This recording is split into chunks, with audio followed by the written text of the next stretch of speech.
हमने सर से पूछा कि सर आप कैसे हैं, आपकी तबीयत कैसी है, आप कैसे हो। तो उन्होंने कहा कि मेरी चिंता मत करो, मेरी चिंता मत करो, मैं संघर्ष के लिए तैयार हूं। ये बताओ कि जनता कैसी है, ये बताओ कि जनता क्या कह रही है, ये बताओ कि बिजली जो फ्री मिलती थी क्या अभी भी फ्री मिल रही है, कुछ रुका तो नहीं है इस पे, कहीं पावर कट तो नहीं लग रहा। ये बताओ कि इस जो स्कूल थे क्या वो सही तरीके से चल रहे हैं, क्या वहां पढ़ाई हो रही है। उन्होंने पूछा कि ये बताओ कि जो अस्पताल है, मोहल्ला क्लिनिक चल रहा है, अस्पतालों में जो दवाइयां मिलती थी, फ्री में जो दवाइयां मिलती थी, क्या वो मिल रही है। सारी चीजें उन्होंने एक एक करके जनता के बारे में, उनके सुख दुख के बारे में पूछा, तब तक जब तक उनको संतुष्टि ना हो गई कि हाँ सारा कुछ ठीक चल रहा है, तब उनके चेहरे पर जाकर ये संतोष दिखा।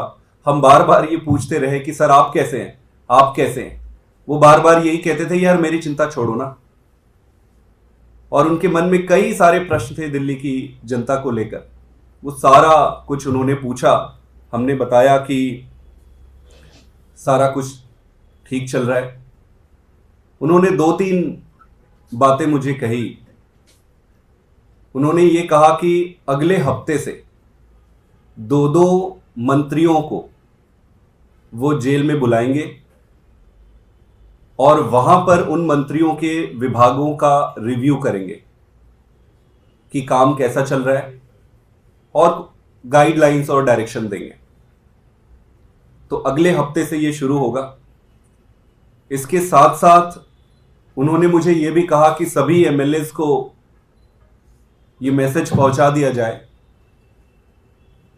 कि वो जनता के पास जाकर, अपने एरिया में एक एक घर में जाकर जनता से बातचीत करें, उनकी जो भी तकलीफें, जो भी दुविधा हो रही है उस सबको दूर करे, उसको 24 घंटा जनता के बीच में रहे। उन्होंने ये कहा कि पहले जितने भी घंटे वो पब्लिक से मिलते थे, जितनी भी वो मेहनत करते थे, अब सारे विधायकों को मेहनत डबल करनी है। उन्होंने एक चीज और कहा कि जो 1,000 रुपए हर महीने हमारी माताएं, बहनें, जो महिलाएं हैं, उनको हर महीने सम्मान राशि के रूप में देने की जो बात कही, जो बजट पास भी हो गया है, उन्होंने कहा है कि किसी को चिंता करने की जरूरत नहीं है, वो बाहर आएंगे और बाहर आते ही इसको लागू करेंगे। पूरे समय जब उनसे मिले तो उनके चेहरे में एक भी शिकन नहीं था। उनके मन में एक ही प्रश्न था कि सारा काम जो दिल्ली में हुआ है, जो बिजली में हुए, जो पानी में हुए, जो स्कूल में हुए, जो हॉस्पिटल में हुआ है, जो महिलाओं की फ्री बस यात्रा में हुआ है, कुछ रुकना नहीं चाहिए। वो सारे समय इसी के बारे में पूछते रहे और उन्होंने ये भी आश्वस्त किया कि वो पूरी तरीके से जनता के बारे में, वहां पर कहीं पर भी रहे, वो जनता के बारे में, उनका पूरा जीवन संघर्षमय रहा है और आगे भी संघर्ष करते रहेंगे।